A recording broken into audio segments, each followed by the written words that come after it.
Vamos então resolver o problema número 9 da prova Canguru Matemática Sem Fronteiras, estudante 2019 para o 12º ano, cujo enunciado diz-nos o seguinte: o Miguel inventou uma nova operação e nós vamos designá-la por ouro no conjunto dos números reais definida por x ouro y é igual a y menos x. Se A e B e C satisfazem esta igualdade, qual das seguintes afirmações é necessariamente verdadeira? Portanto, a resolução deste problema vai ter por base o conceito de igualdade, mas previamente vamos analisar e explicitar a operação x ouro y e analisar a igualdade fornecida no contexto da combinação desta operação tipo. Após a resolução do problema e uma questão extra, vamos apresentar uma análise da variação dos parâmetros A, B e C na igualdade C menos B menos A é igual a C menos B menos A. Mas isso é para quem estiver interessado em acompanhar. A resolução da questão é a seguinte: vamos analisar a operação ouro. A operação ouro diz-nos que se entrarmos com um valor superior, dois valores, indicamos um superior e um inferior, o resultado é uma diferença entre o inferior e o superior. Portanto, há aqui uma troca. Vamos ver um exemplo. X ouro y é igual a y menos x. Portanto, entre x e y e o diferencial no final sai como resultado o diferencial y menos x. Portanto, inferior menos o superior. Analisemos a igualdade da combinação de operações do tipo ouro. A ouro B e o conjunto ouro C é igual a A ouro conjunto B ouro C. Portanto, analisando o primeiro membro, o que é que verificamos? Se entrarmos aqui com A e B, nós vamos obter aqui o diferencial inferior menos o superior, B menos A. E entrando depois com o C, vamos obter o inferior menos o superior, que é B menos A. Portanto, obtemos o primeiro membro da igualdade, que é C menos, abrir parênteses, B menos A. Analisando o segundo membro da operação composta, ouro, entra-se com B e C, obteremos aqui C menos B, e depois entra A, o inferior menos o superior é C menos B menos A. Portanto, obedece à mesma regra. Portanto, vamos ter esta igualdade de operação ouro, de combinação de operações de ouro, vai dar uma igualdade C menos B, B menos A, e C menos B, entre parênteses, menos A. Obtendo esta igualdade, sendo que A, B e C pertencem ao conjunto R. Agora vamos analisar em seguida esta igualdade. Desenvolvendo esta igualdade, chegamos à equação A igual a menos A. Isto é, a questão que se põe aqui é o seguinte: o que é um simétrico? Portanto, o A e menos A significa que um número é igual ao seu simétrico. Dois números são simétricos quando os pontos que os representam, não é? Na reta numérica, temos aqui a reta numérica, são simétricos em relação à origem, neste caso ao ponto da abscissa zero. Ou seja, quando um desses pontos é a imagem do outro pela reflexão central com o centro na origem. Isto é, N1 menos N1 é a reflexão do ponto N1 relativamente ao ponto O, assim como N2 é a reflexão do ponto menos N2 relativamente ao ponto O. Portanto, a distância de menos N2 a 0 é igual à distância entre 0 e N2. E daí para a distância entre menos 1 entre menos N1, 0, é igual à distância entre 0 e N1. Portanto, se A é igual a menos A, a pergunta que se coloca é: qual será o número real em que os valores simétricos são iguais? Tendo em conta a definição do conjunto de números reais, chegamos à conclusão que o único valor que obedece a esta condição é o 0. Portanto, o 0 é o único número real cujo simétrico é igual a si mesmo. Analisando as respostas dispensadas pelo problema, verificamos que a linha D corresponde à opção correta, isto é, A é igual a 0. O 0 é o único número real que é simétrico de si mesmo. Portanto, esta é a resposta à questão. Agora iremos analisar a igualdade apresentada, mas para quem estiver interessado nesta questão. A análise da igualdade C menos B menos A igual a C menos B menos A. O que é que nós podemos concluir? Se é possível efetuar esta operação B menos A, significa o quê? Que B tem que ser maior ou igual a A. E se podemos fazer esta subtração, o que é que significa? Significa que C tem que ser maior que a diferença B menos A. Do mesmo modo, relativamente ao segundo membro, C tem que ser maior que B, maior ou igual a B, e C menos B tem que ser maior ou igual a A. Daqui teremos quatro condições.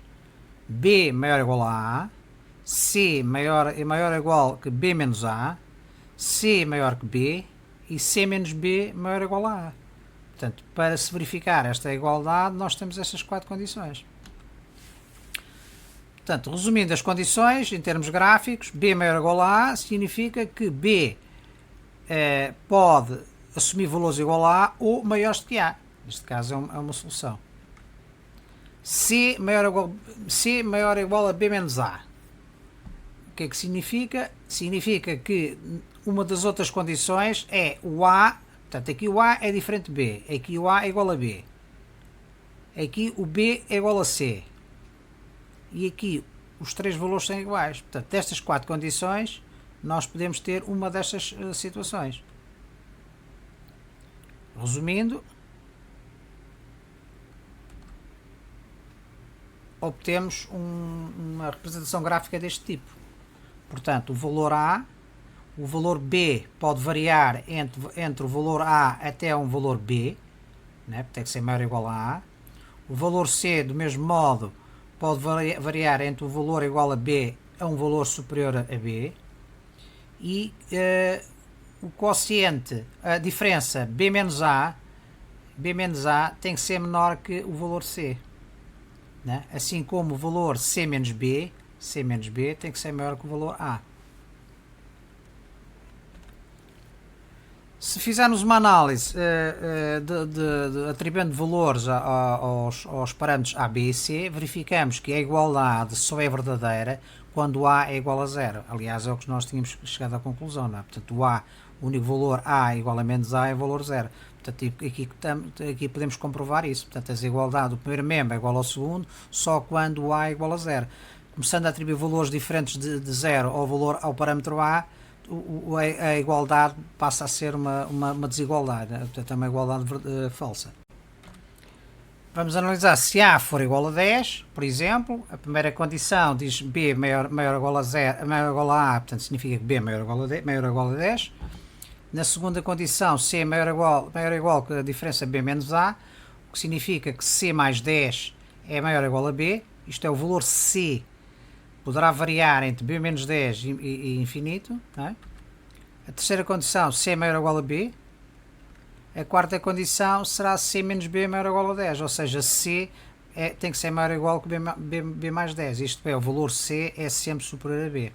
Portanto, aqui temos uma contradição. Nesta condição, o C pode assumir valores inferiores o C pode assumir valores inferiores a B, e aqui assume sempre valores superiores a B. Portanto, aqui há uma contradição quando o valor A é diferente de zero. Analisando graficamente, se A for igual a 10, B pode ser maior ou igual a 10. Se A for igual a 10, B pode ser maior ou igual a 10. Da segunda condição, C mais 10 maior ou igual a B, significa que B pode variar entre valores, desde valores inferiores em 10 unidades ao valor de B, até infinito. Portanto, até infinito. Na quarta condição, diz-nos que C tem que ser maior ou igual que B mais 10. Isto é, valores de C são sempre maiores ou iguais, no mínimo, a B mais 10. Daqui esta contradição. Se A for igual a 0, B é maior ou igual a 0, da primeira condição. Da segunda condição, chegamos à conclusão que C é maior ou igual a B. Da terceira condição, é a mesma coisa, C maior ou igual a B. E da quarta condição, substituindo o valor A por 0, C é maior ou igual a B. Isto é, destas quatro condições ficamos reduzidos a uma. B tem que ser maior ou igual a 0 e C é maior ou igual a B. Graficamente, verificamos que o A, se for igual a 0, o B mínimo pode variar entre A e B, portanto, não é? O B máximo pode ser infinito, mas vamos atribuir para efeitos de análise gráfica no GeoGebra um B máximo de 15. O C mínimo é igual a B, e o C máximo também sendo infinito, vamos atribuir um valor máximo de 50. Analisando a igualdade em termos de GeoGebra, ficamos, se A for igual a 0, portanto temos a igualdade 0 igual a 0, aumentando o valor de A para 10, passamos a ter uma desigualdade. 20 é igual a 10 é diferente. Mesmo fazendo variar agora o valor de B de C para máximo de 50, é uma igualdade verdadeira, 50 é igual a 50, e aumentando o valor de A, por exemplo, para 10, temos 50 igual a 30, o que é falso. Agora vamos ver a opção de B máximo e C mínimo, não é? É uma igualdade verdadeira, 0 igual a 0. Aumentando o valor de A para 10, passamos a ter uma desigualdade, 20 igual a 0, é falso. Não é? E finalmente vamos a testar o valor A igual a 0, B e C valores máximos. Portanto, C máximo, B máximo, portanto 35 igual a 35, é uma igualdade verdadeira. Se aumentarmos o valor de A, passamos a ter uma desigualdade. 45 igual a 25 é falso. Não é? Portanto, a igualdade, como nós vimos nesta primeira situação, é verdadeira, a 0 igual a 0, o parâmetro A igual a 0. Se fizermos variar o parâmetro para 10, passamos a ter uma igualdade falsa, que é 20 igual a 0. Do mesmo modo, aumentando aqui o valor de C para o máximo, 50 igual a 50 é verdadeiro. Aumentando o valor de A, passamos a ter uma desigualdade, para 50 igual a 30 é falso. Agora, a igualdade neste caso é verdadeira também, portanto, B máximo, C mínimo, parâmetro de A igual a 0. Aumentando o valor do valor de A para 10, por exemplo, a igualdade passa a ser falsa, 20 igual a 0. E finalmente, os dois valores máximos B, dos parâmetros B e C, temos uma igualdade verdadeira se A igual a 0, 35 igual a 35. Se aumentarmos o valor de A para 10, passamos a ter uma igualdade de 45, 25, que é falso.